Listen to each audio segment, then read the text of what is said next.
Alright, picture this, a band name called Anniversary Study, and yeah, I know it sounds kinda like an indie band more than like anything else. It's out in some random vacant lot in Philadelphia, setting up illegal animal traps, so sounds great. Because obviously that's how everyone spends up a productive afternoon, you know? And then in the middle of nowhere, in the junk and the sketchy traps, they stumble upon this very abandoned box. At first glance, you might be thinking, okay, maybe it's an old IKEA cabinet or some broken TV that someone just thrown out because it doesn't match their, I don't know, minimalistic style. But nope, inside that little cabinet, that wooden box, there was a body of a little boy brutally murdered. And yeah, this is where things get from weird to full-on Netflix documentary. The crazy part, despite all the efforts from the police, volunteers, and basically half of Philly trying to be volunteers of the CSI, no one could actually identify the boy or find his killer. So the case earned itself a very glamorous title, the most mysterious unsolved case in Philadelphia. Basically the Houdini of murder cases. So welcome back to another Beauty and Crime Sunday with me, in which I do my skincare while I talk about the chilling cases I found this week.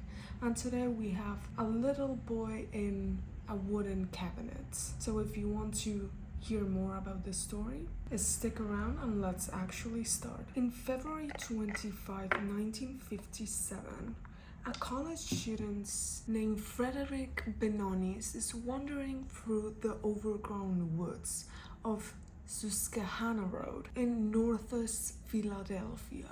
The area was basically empty, just trees, bushes, and the occasional creepy vibe straight out of a horror movie, you know, the places where bad shit happens. So now Frederick knew this place like the back of his hand, because yeah, he was one of those guys who spends his free time setting up illegal traps. Forget TikTok, forget dating. Well, at that time you couldn't really have TikTok anyway, so forget dating or doing just normal things. This man's idea of fun was baiting raccoons in the woods. So I guess fun sounds a little like psychopathic tendencies, but okay, we're not here to really talk about him. So he went there a couple days before to leave some bait, right? And now he was back to check on his traps. As he's pushing through the dense brush with his bare hands, very DIY wilderness guy, he suddenly spots a medium-sized cardboard box in the middle of the forest. On it, in big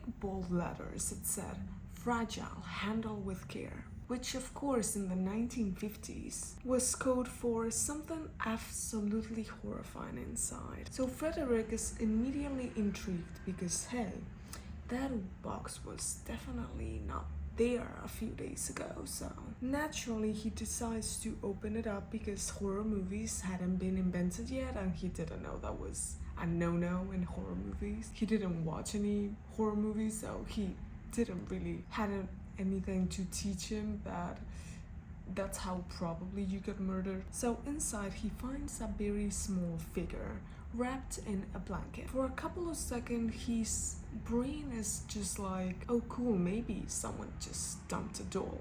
Yeah, right, a doll. But of course, no.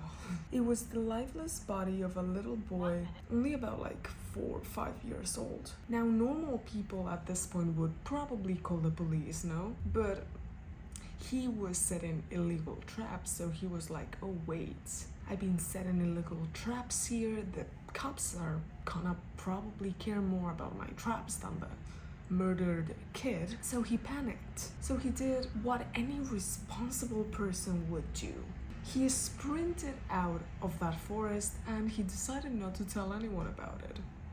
Very, very good. He literally found a murdered kid and he was like, oh yeah, that's gonna be a future me problem, you know? Right now, no. But of course, Frederick's conscience wasn't about to let him sleep at night, at least. So, I mean, you can try to ignore a dead child in a box, but that's not exactly something you can just brush off like you forgot to do your laundry. So eventually he cracks and confesses what he found. Not to the police, however, to a priest, because nothing screams more than I made a huge mistake, like running straight into a confessional. So the priest basically went, son, maybe instead of praying about it, how about you tell the police about this? I think that's a good plan now. So Frederick listened and he finally reported what he saw. And after questioning him, well, they did rule him out of the murder. Being a raccoon tramp enthusiast is weird, but not exactly child murder weird. So it began the most baffling investigation in Philadelphia. So now the boy's body told the investigators a lot of shit.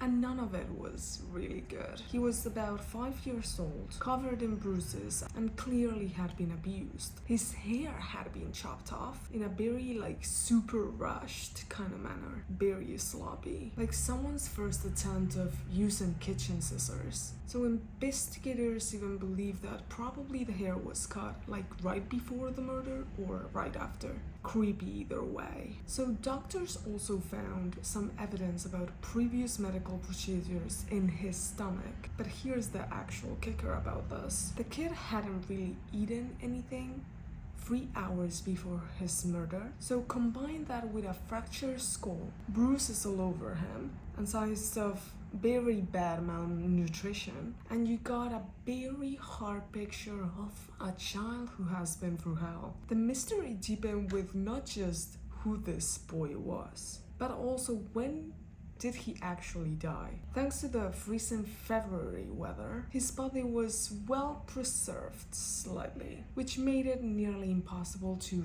really say when he died. At this point, the investigators' biggest lead wasn't the DNA or fingerprints. It was technically the card box itself, their one and only breadcrumb in this very twisted fairy tale. And luckily for them, the actual box was in decent condition. They did manage to trace a shipping number and an address back to a furniture store just 25 kilometers away. And the store was a place called JCPenney. Yes, JCPenney. Turns out the box had originally holded a baby crib. So because, of course, nothing makes a child murder case creepier than trying it directly back to a piece of nursery furniture. So the investigators traced the box to JCPenney, right? And discovered that the crib it originally had been sold between March 12, 1956 and February 25, 1957. Which, great. But except the only thing for this exact crib was that you could the store could only accept cash, right? And if you ever try tracking cash payments from the 1950s, well, good luck to you because it's impossible. The investigative equivalent of, well, we're fucked. So to make things worse, the box was squeaky clean, not a single fingerprint, and whoever left it there must have been scrubbing it like they were auditioning for a Mr. Clean commercial. So still, the police did manage to figure out that 12 of those scripts had been sold. 12. That's at least some kind of lead, except only 8 buyers actually came forward. The other 4, well, totally ghosts. No names, no records, no real signs of them, just vanished into thin air. Even the store clerk was like, yo, sorry, I sell 1 million cribs a year. I don't remember random cash guy number 9, you know? So impossible. And those missing buyers will never identify, not to this day. So next, the investigators turned to the blanket that the boy had on his body, hoping maybe that would lead somewhere, but as you can probably guess, it was enough. It was a very super common design, mass-produced and shipped all over the country, so basically everyone had one of those. It was kind of like the IKEA blanket of 1950, so you can imagine. Zero change chance of actually tracing the lead. Meanwhile, investigators are obviously getting very mad. Not only did they not have any solid leads, but nobody, not a single relative, neighbor, family, friend, stepped forward to say, oh yes, we know that kid.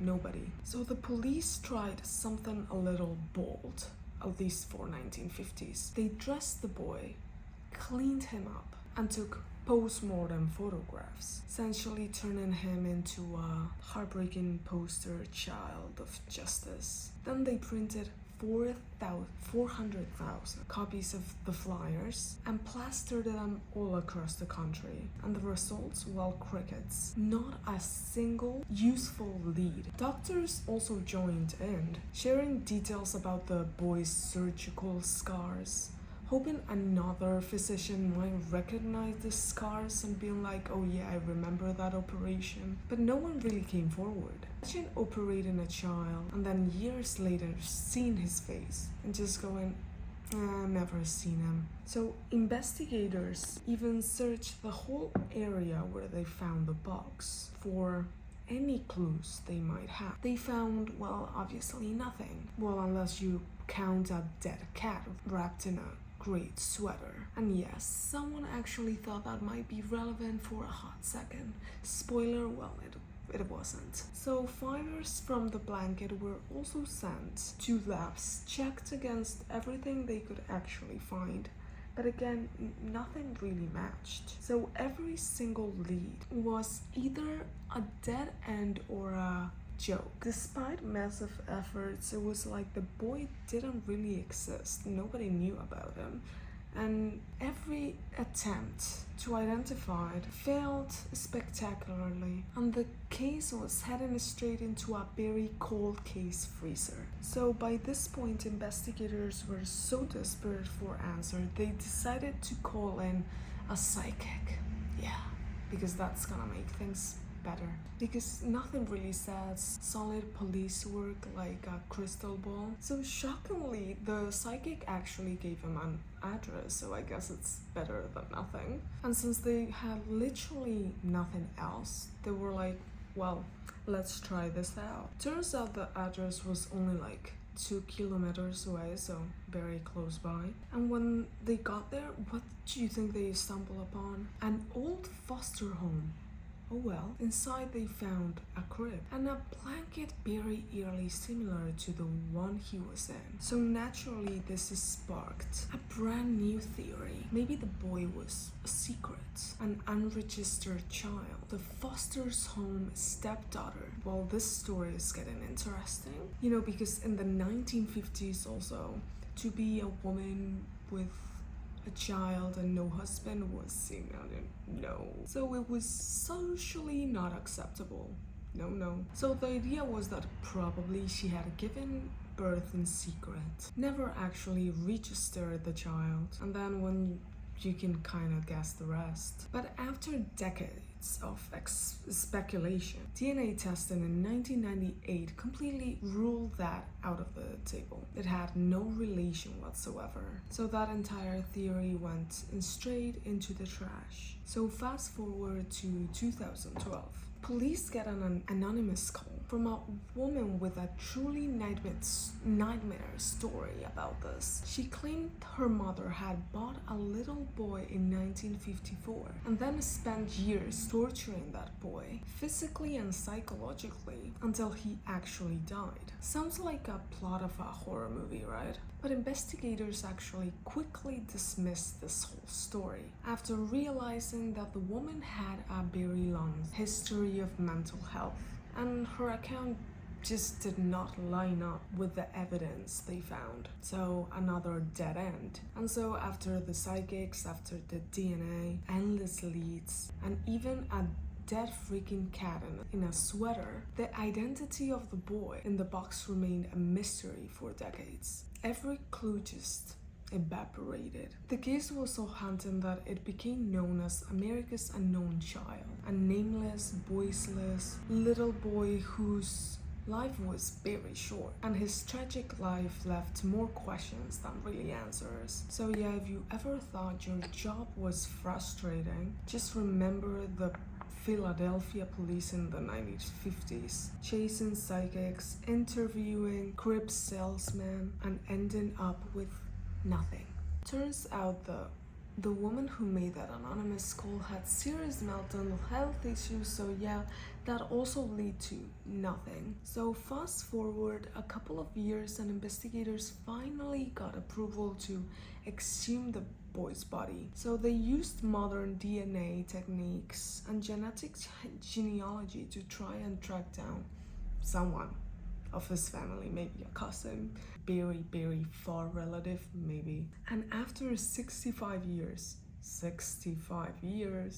so the little boy would have been 70 if he was alive, the mystery was finally actually solved. The Philadelphia police identified the boy in the box as Joseph Augustus Bramble. He had died just at 4 years old in January 1957, only a month before his body was actually discovered. So thanks to modern DNA and genealogy, they were able to trace his relatives, including his parents, who by this point had already passed away. So yeah, the boy family had a name. While we now know who he actually was, the circumstances of his death and who was responsible for his death remain a complete mystery because the parents were dead. So some things, it seems, even modern science cannot really solve. And that, my friends, brings us to the end of this crazy story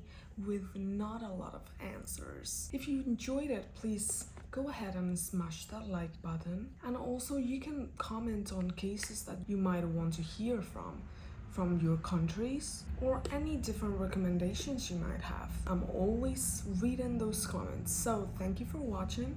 Remember, do your skincare, and if you don't end up like a glazed donut at the end of it, you're not doing it right. Bye bye.